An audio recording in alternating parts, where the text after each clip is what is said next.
जे घरी बसून टोमणे मारणारे लोक ते म्हणतात की बाबा तुम्ही झाले पाहिजे, तुम्ही तर पावसात काय करायला पाहिजे, 200 लोक बांधून ठेवले पाहिजे, म्हणजे छातीवर गोळी घ्यायला पाहिजे आणि 4-5 मराले पाहिजे होतं. हे तुम्हाला तेव्हा शांत वाटले असते.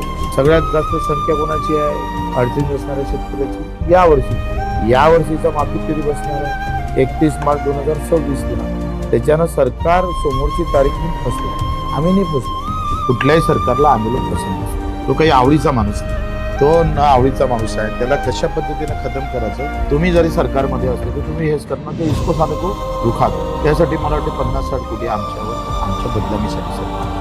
शेतकरी नेता उभाच राहिला नाही पाहिजे, राहिला तर त्याला खतम केला पाहिजे, अशी एक एकंदरीत धारणा. एवढे हुशार ज्या दिवशी लोक होईल त्या दिवशी बच्चूकुळची गरज राहणार नाही, तुमची गरज राहणार नाही. लोक मुद्द्यावर होत मत मारत नाही, जातीवर मारतात, धर्मावर मारतात, पार्टीवर मारतात, पैशावर मारतात. मेल्यावरही मला एक प्रश्न विचारायला